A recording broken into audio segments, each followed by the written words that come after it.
Olá e bem-vindos! Hoje a gente vai fazer um mergulho num material que explora uma premissa que é, ao mesmo tempo, simples e bem radical. A ideia é que nossos pensamentos, nossas crenças mais habituais, não só colorem o mundo, mas meio que o constroem ativamente. A fonte é um audiolivro baseado no clássico O Poder do Subconsciente, do Dr. Joseph Murphy. Exato. E a nossa missão aqui é extrair os conceitos principais e, principalmente, as técnicas práticas que o autor propõe, né? Tentar entender como essa força interior poderia ser usada para a saúde, para a prosperidade, enfim. E olha, para começar, o material já nos joga num exemplo histórico que é fascinante. A história de Friedrich von Stradonitz, um químico do século XIX. Ah, sim, a do benzeno. Essa mesma. Ele estava há meses tentando, decifrar a estrutura molecular do benzeno, sem sucesso nenhum. Aí, exausto, ele basicamente desiste com a mente consciente. Entrega o problema. Deixa pra lá. Isso. E pouco tempo depois, cochilando em frente à lareira, ele tem um sonho, uma visão de átomos dançando que formam uma cobra mordendo o próprio rabo. E aí, a ficha caiu. A estrutura era um anel, o famoso anel de benzeno. A pergunta que fica é: que parte da nossa mente continua trabalhando quando a gente para de tentar? Exato. Que poder é esse que resolve problemas enquanto a gente dorme? Para entender isso, a fonte apresenta a ideia central dela: não temos duas mentes. Temos uma mente com duas funções bem distintas, a consciente e a subconsciente. E o que acho mais interessante é como a fonte usa metáforas muito claras para isso. A primeira é a do navio. Imagina que sua mente é um navio. Ok? A mente consciente é o capitão, lá na ponte de comando. É ela que analisa, que raciocina, que toma as decisões e dá as ordens. E a tripulação? A tripulação, que está lá na casa de máquinas, é a mente subconsciente. E aqui está o ponto crucial. A tripulação não questiona as ordens. Nenhuma delas. Nenhuma. Se o capitão, usando um mapa errado, manda em direção às rochas, a tripulação executa. Eles não vão discutir. Eles obedecem. Essa tripulação controla tudo que é vital no nosso corpo. Respiração, digestão. E segue as ordens, sejam elas boas ou, desastrosas. Essa analogia é ótima, mas ela implica uma hierarquia bem rígida, né? Quer dizer que, segundo a fonte, o subconsciente não tem vontade própria. Ele é só um servo. É exatamente essa a premissa. O subconsciente é uma força imensa, mas neutra. Ele é como um solo fértil, o que nos leva à segunda metáfora do livro, a do jardineiro. Ah, sim. A mente consciente é o jardineiro que, todo dia, planta sementes, que são os nossos pensamentos. E o subconsciente é o solo. E o solo não julga, né? Ele aceita qualquer semente, rosa ou daninha. Ele só faz brotar. Ele só faz brotar. Como a fonte diz, se plantamos espinhos, não dá para esperar colher uvas. Isso é fascinante e, vamos combinar, um pouco assustador. É como ter um gênio da lâmpada que leva tudo ao pé da letra, pro bem e pro mal. Precisamente. E isso nos leva à principal característica dele. Ele é impessoal, não seletivo. Aceita como verdade o que a mente consciente acredita e, mais importante, sente como verdade, sem discutir. É aí que mora tanto o poder quanto o perigo. E essa ideia de crença é o próximo grande pilar, né? A fonte chega a afirmar que a lei da vida é a lei da crença.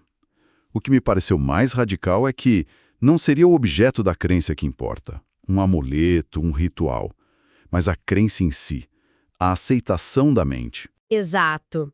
Para explicar isso, o material usa o conceito de sugestão. Cito até aqueles experimentos de hipnose, onde uma pessoa pode ser sugestionada a acreditar que é Napoleão ou que não sente dor.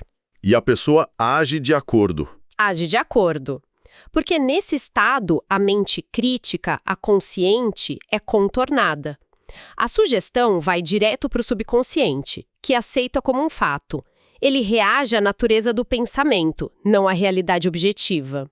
Essa próxima história que a fonte conta é, sinceramente, uma das mais perturbadoras. Mostra bem o lado sombrio desse poder. A do parente do autor, né? Sim, Um parente dele foi numa vidente que previu a morte dele na próxima lua nova. O problema não foi a previsão, foi que o homem acreditou naquilo. Ele aceitou. Totalmente, com uma convicção absoluta. Ficou obcecado, contou para todo mundo, fez testamento. Na data prevista, ele teve um colapso e morreu. A análise da fonte é que a causa não foi o poder da vidente, mas o poder da crença dele. O medo constante funcionou como uma ordem fatal para o subconsciente. É uma história chocante. Faz a gente pensar em quantas profecias menores a gente aceita no dia a dia, né? Tipo, Coisas como, eu nunca vou ser bom nisso, ou eu sempre me dou mal em entrevistas. São autossugestões negativas que, se a gente repete com convicção, podem virar a nossa realidade. exatamente. E a fonte contrapõe essa história trágica com o exemplo da cantora Janete Arre, né? Sim, ela tinha um pânico de palco terrível. Chegava na hora da audição, a voz falhava. Era uma autossugestão clássica de eu vou fracassar. E o que ela fez? Para combater isso, ela seguia uma técnica, 3 vezes por dia, se trancava num quarto, relaxava e repetia para si mesma, com sentimento. Eu canto maravilhosamente bem, sou equilibrada, serena, confiante e calma. O interessante aí é disciplina, né? Não foi uma vez só. Sugere que não é um passe de mágica, mas um processo de reprogramação mesmo. Exatamente. E segundo o relato, depois de uma semana, ela foi aprovada numa audição com elogios. Ela conseguiu sobrepor a crença antiga, a negativa, com uma nova. Deu uma nova ordem para a tripulação. Essa ideia é poderosa, mas também parece exaustivo ter que policiar os pensamentos o tempo todo. A fonte oferece um jeito mais estruturado de se comunicar com o subconsciente. Sim, e essa é a parte mais prática. O material descreve várias técnicas. Uma das principais é a técnica do sono. A ideia é que o estado de sonolência, aquele momento logo antes de dormir e logo ao acordar, é a janela de oportunidade perfeita. Por quê? O que tem de especial nesse estado? Porque nesse estado, a mente consciente, o capitão crítico, está mais relaxado. A resistência mental está no mínimo. É como se o portão para o subconsciente estivesse aberto. Faz sentido. A fonte conta o caso de um jovem que queria curar um problema de visão. Toda noite, nesse estado sonolento, ele imaginava vividamente a cena do oftalmologista dele falando: é um milagre. Ele sentia a emoção da cena como se fosse real. E o resultado? Depois de 3 semanas, ele foi ao médico que, perplexo, disse exatamente a frase que ele tinha imaginado. É um milagre. A premissa é que ele conseguiu imprimir o resultado desejado no subconsciente. Isso se conecta com outra técnica, a da visualização ou cinema mental.